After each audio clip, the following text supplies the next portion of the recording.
This is literally the biggest OTA in the history of Marvel Snap. I say that for two reasons. First, Marvel Snap is at a crossroads, and I've seen many people, from content creators to YouTube commenters, begging for a big shakeup with this OTA.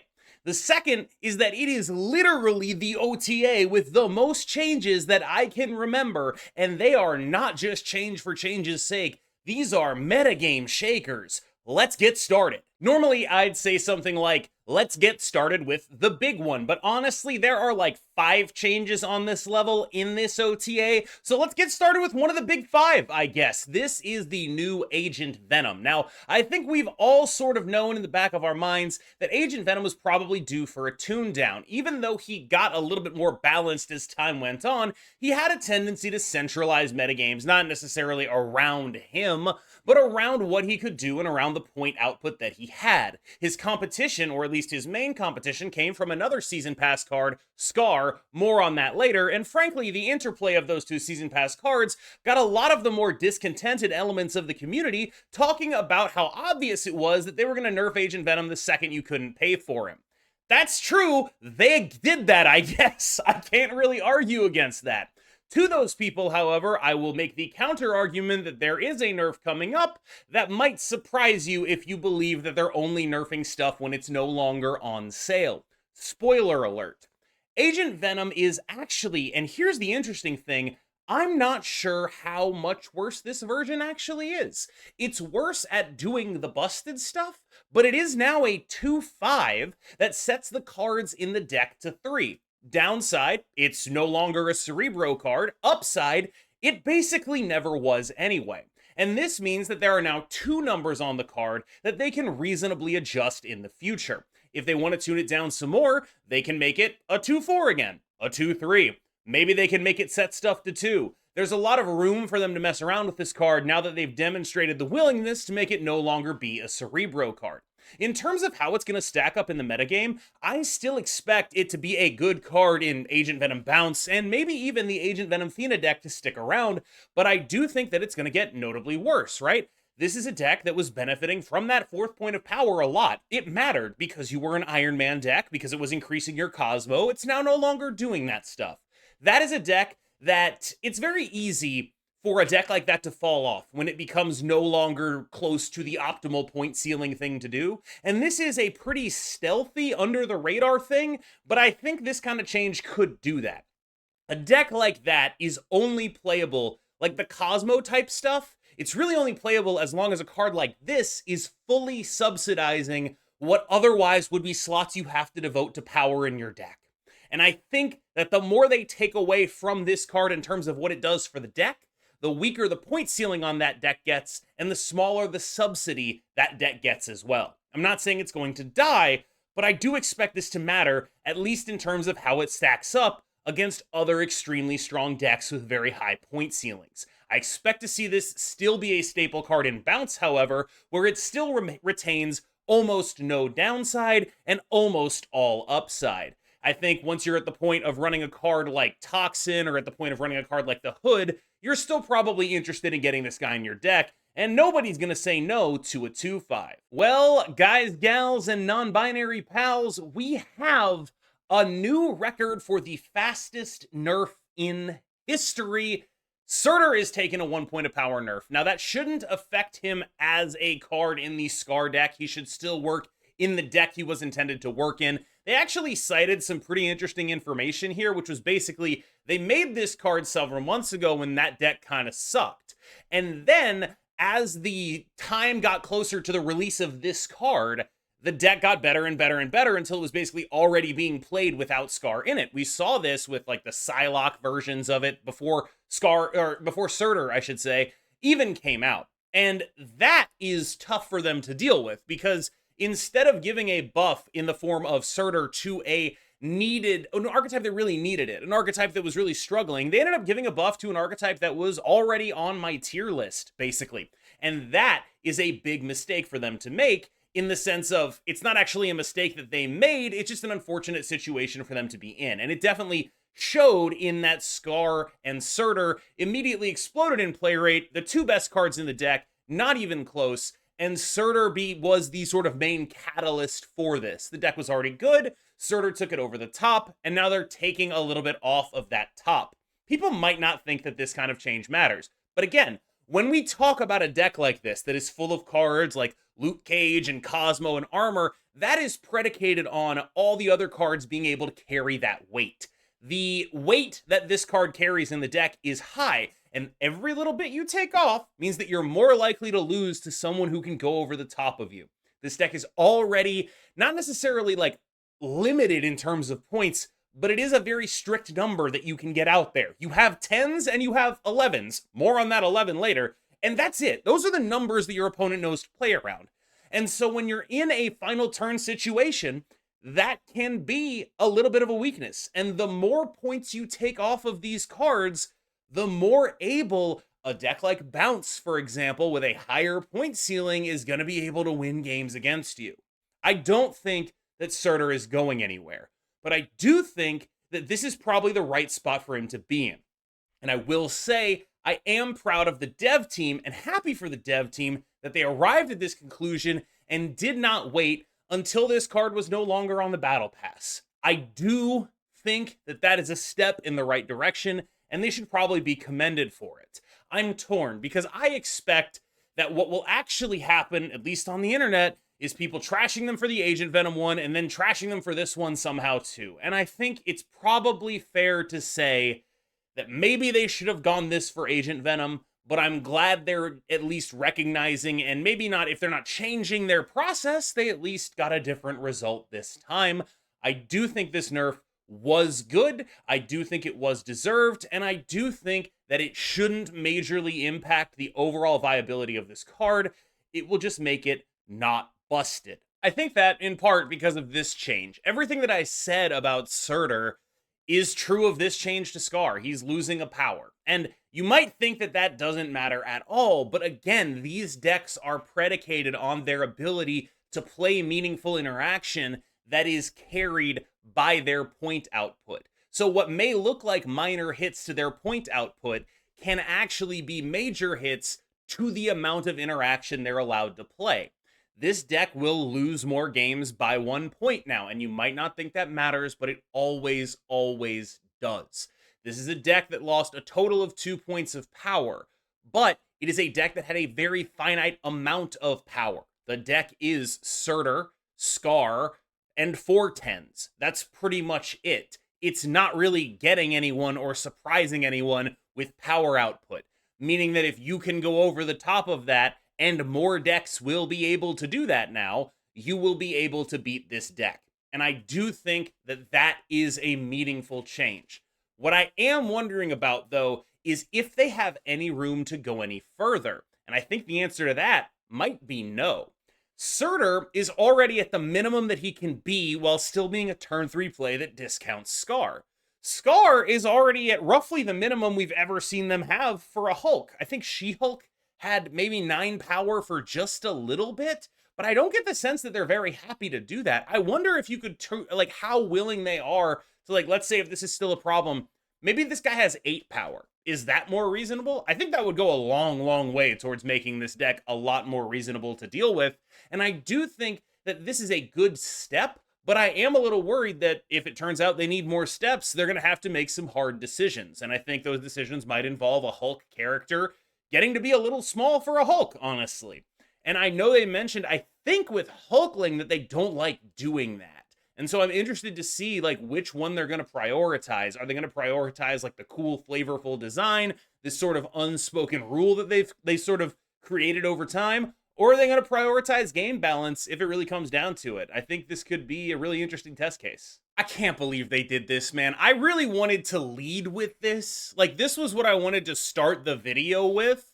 I think it's just bonkers. So, in case you can't tell what's happening here, they've changed Thanos so that now he just starts in your opening hand. And I don't mean starts in your opening hand like Quicksilver. I mean starts in your opening hand like you have him for free. He's just there, like Agatha. He's in your opening hand. You don't, like... They made this change because Thanos was a huge, huge, huge, huge problem. Because you run a deck that was just Thanos and good cards, and it would be better than everything else. And we're in a metagame where we are already playing a bunch of 10s. We're already looking at playing Cull Obsidian. You can play Surtur in this. I'm worried. I'm just going to be honest with you guys. I'm worried about this. This is a scary change to make, in my humble opinion. Like, I on the other hand, I do think that when Thanos was good, that was pretty good for gameplay. And I'm going to say that with a caveat. A lot of the time, Thanos decks were about abusing cards that were terrible for gameplay. They were about Eliath, they were about Professor X, they were about all the awful stuff in the game. Old Spider-Man, back when we had him. That's what Thanos decks were about. They were about that, and before that, they were about cheating with Lockjaw and Quinjet. That's not fun. So, the thing is, though, that when Thanos isn't about those things, he is very fun. The added element of variance of like what stones you're drawing, what you're doing to go along with those stones is fun, is strong, is interesting. And frankly, it's been so long since Thanos was good. I do wonder if like maybe he just won't be able to catch up to the power of the stuff we're doing right now. But I have a bit of faith in our big purple eggplant overlord here. And I'm willing to say that I think this will probably make him pretty damn good. Thanos being back is honestly kind of nuts. I do sort of wonder, again, like, we have original Thanos, we have original Mind Stone, we have original Lockjaw. There's some interesting stuff going on there. there's some cards that we have now that I'm a little bit worried about what they might mean in the future. But I will say that I do think the metagame has advanced pretty heavily from the power level that it was at that time. And I am sort of wondering if, like, you know, okay, that's all cool, but, like, you still probably lose to bounce, maybe, if that's the kind of dynamic that could develop. Thanos being back is exciting. It's cool. I think it might be the most consequential change in this entire patch, because while it is consequential that they nerfed Surtur and Agent Venom and Skaar, I still think those decks are going to be roughly in the same positions that they were in. Whereas Thanos is going from 0 to hero here. This is a card that was total crap and is now going to be, I think at least, genuinely good again. And I am very interested in seeing if I'm right about that. Seeing Silver Sable lose a point of power makes me a little bit sad, because I feel like Silver Sable had established herself as a sort of go-to one-drop, where if you're missing something in a deck, you could usually just put Silver Sable in, and that would be good. And now I don't really think that's true. This is a card that losing a point of power on really matters, unfortunately. It probably won't matter in bounce decks, but basically every other deck that was playing Silver Sable is now going to really have to think about it. Like, I can't really be clearer about this than that. Like, this is a card that is going from having 3 power to having 2 power. And the less power you have, the more 1 power matters. The premise for this card being the sort of one-drop de jour in a lot of different decks was just that it was bigger than everything else at 1. And now, it won't be bigger than everything else at 1. It is much more comparable to Iceman now, or Spider-Ham even.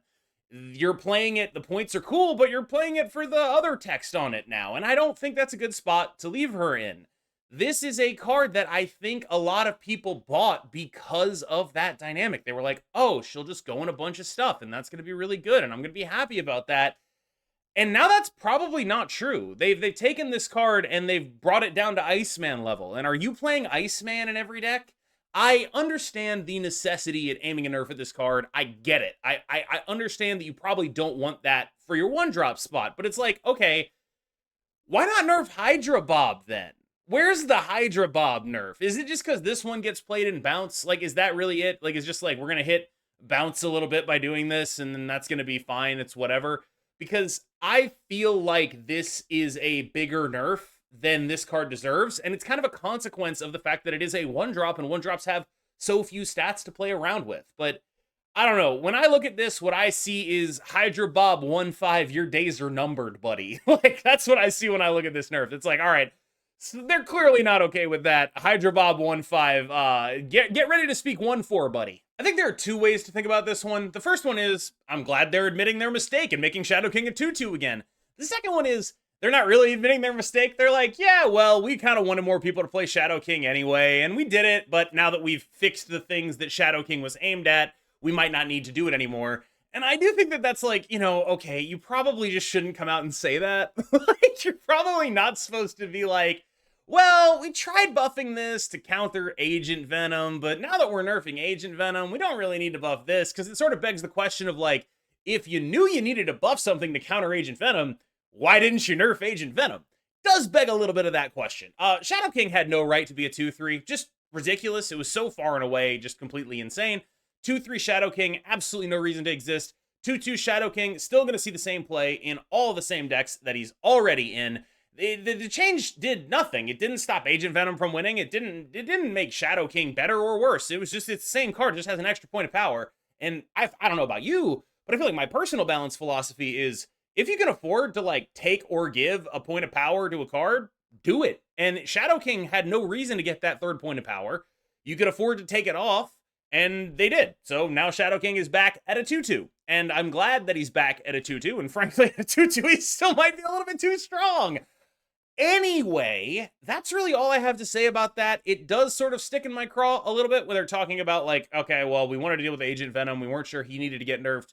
I feel like next time maybe they should just nerf the card in the first place. Black Widow is going to activate, and I think this is a really funny change because when you explore their reasoning for the change, Black Widow, yes, gaining a point of power, yes, going to activate, but this happens basically as soon as people start doing multi-Black Widows again, like Grandmaster Misery stuff. So there's only one person to blame for this change. Like, there is one person who got this card nerfed, and his name is Jet, and he's the person who made that Darkhawk PF deck that was doing triple Black Widow stuff to people. Blame Jet for this. This is like almost explicitly the reason they made this card an activate. They were like, yeah, we were thinking about it being an activate, but I don't know. We thought it was a little too strong at 2, so we didn't do it. And then people started playing Grandmaster in Misery with this card, and we hate that happening. So we're making it an activate now.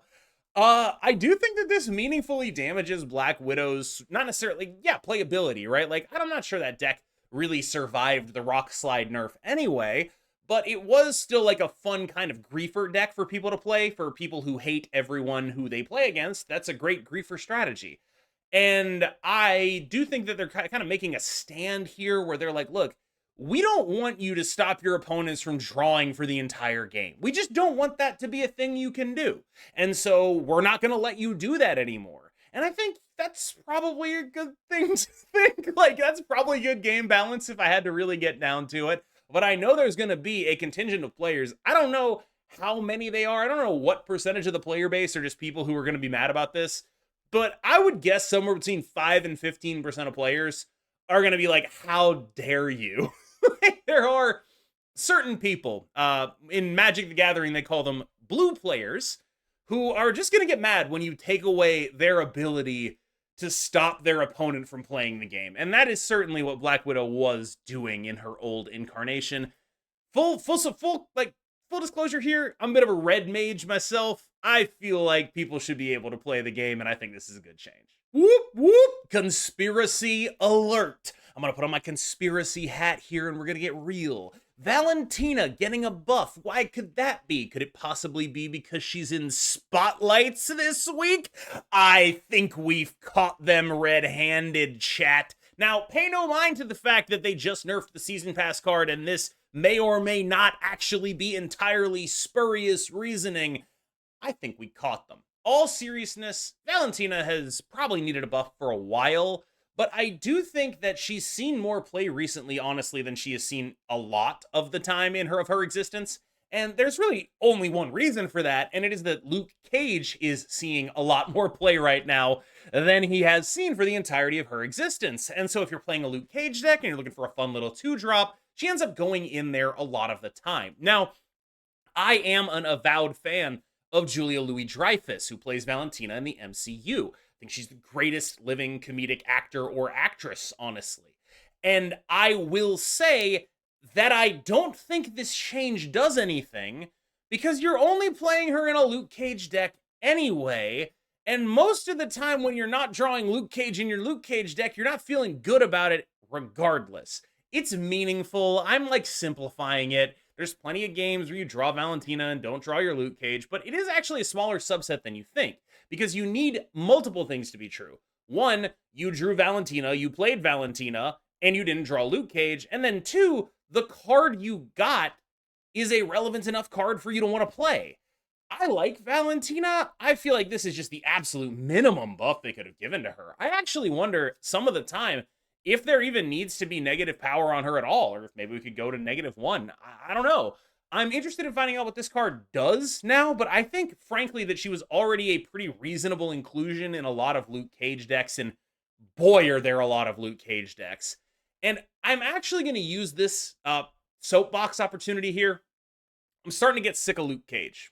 I don't like that there's one card and they keep making cards that interact with negative power, and they keep showing up. There's always going to be more of those, and those cards are always only going to care about Luke Cage. I don't like that. I feel like Luke Cage is closing off design space for them in a meaningful way.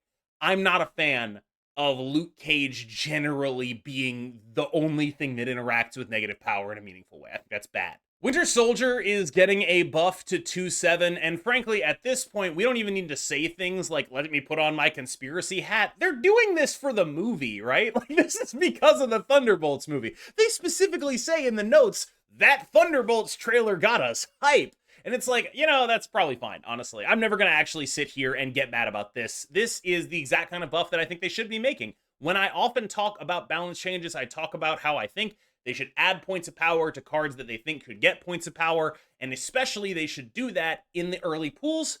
Bucky Barnes, Series 1, Series 2, I will never complain about a buff to any of those cards.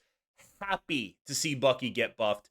2/7, let's go. Maybe I'll finally pick up that ultimate variant. I really wish I could see the internals on this. Like, do we think that more people are going to buy that Bucky ultimate variant because he's a 2/7 now? Is this going to impact his play rate at all? I don't know.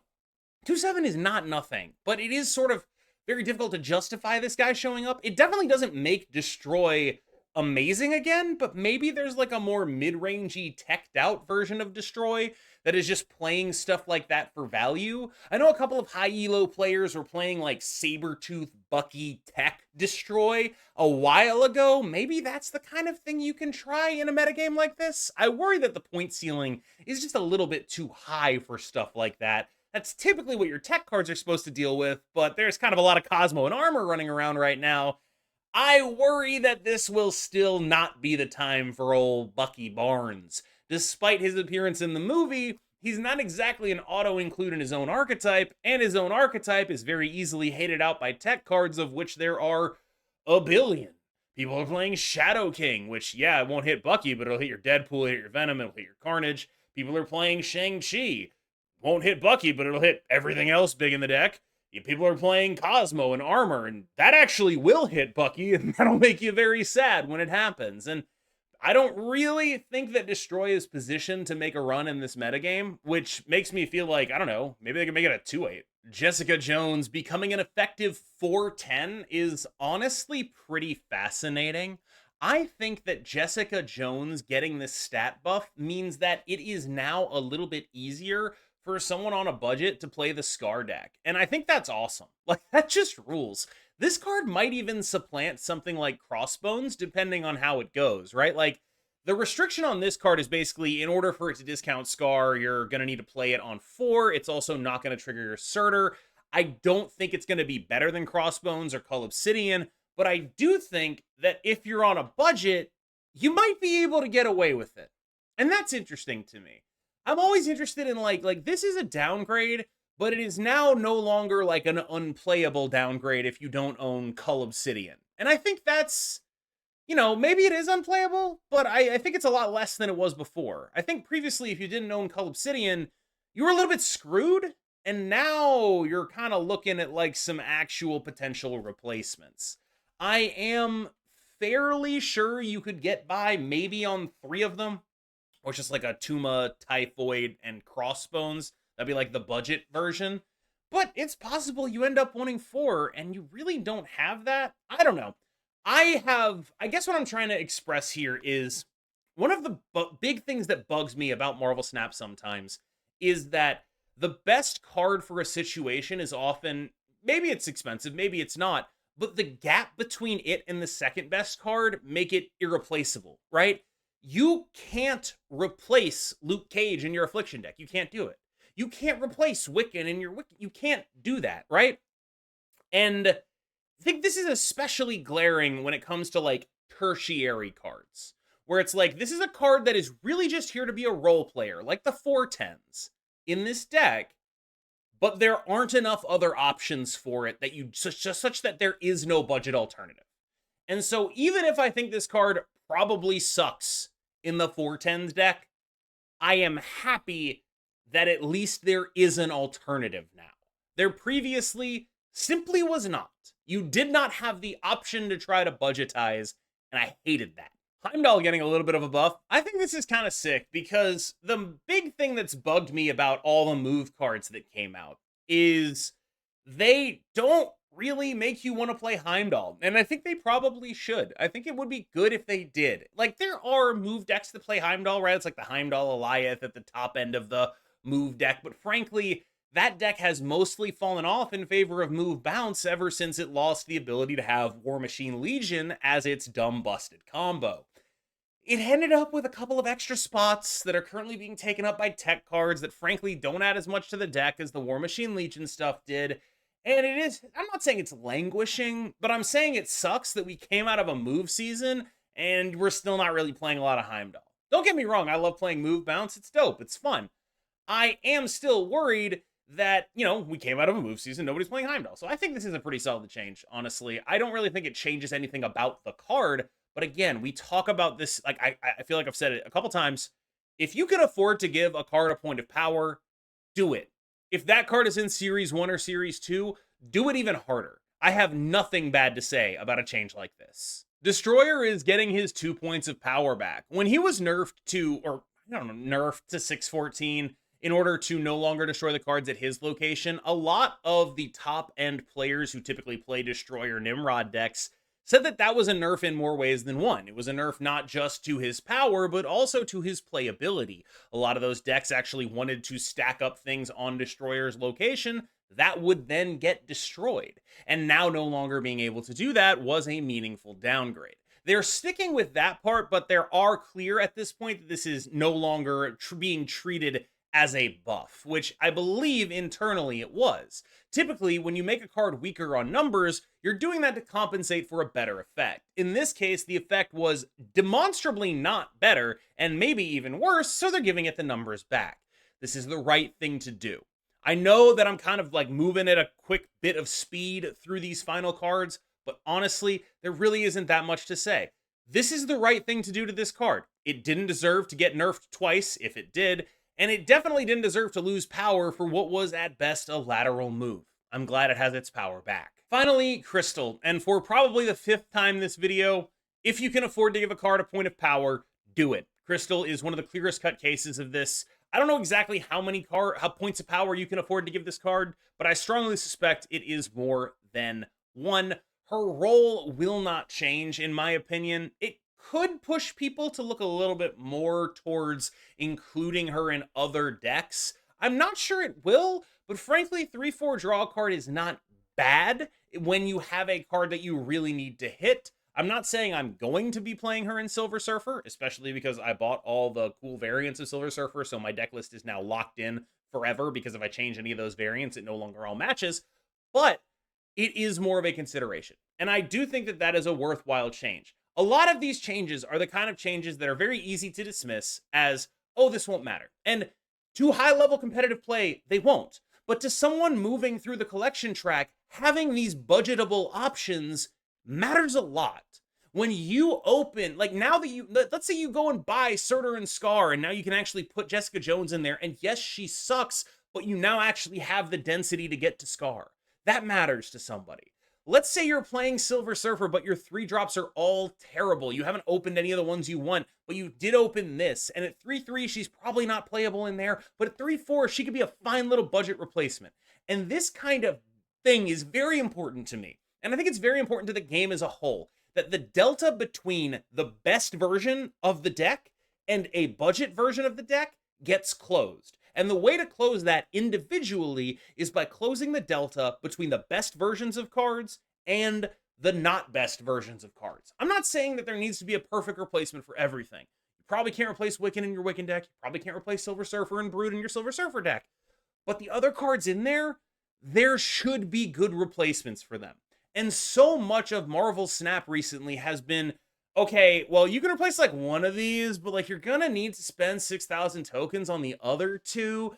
I hate saying that. I hate having to say that, to be honest with you.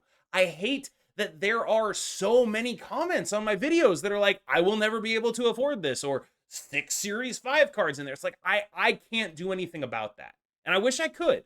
And what they can do about that is make it so replacements are closer in power level and function to the chase cards. And that is a goal I strongly believe they should have. All right, y'all. Thank you so much for making it through that video. I'm honestly shocked it ended up as short as it was. When I saw these patch notes, I was like, oh my God, this video is going to be an hour long. So I did kind of go out of my way to make sure that we got to the meat of everything. We talked about only the meat and none of the gravy on this. It's all steak, no sauce. And I hope you enjoyed this video. As always, I've been KM Best. I hope you enjoyed the KM Boost. You have been phenomenal. And I will see you in the next one.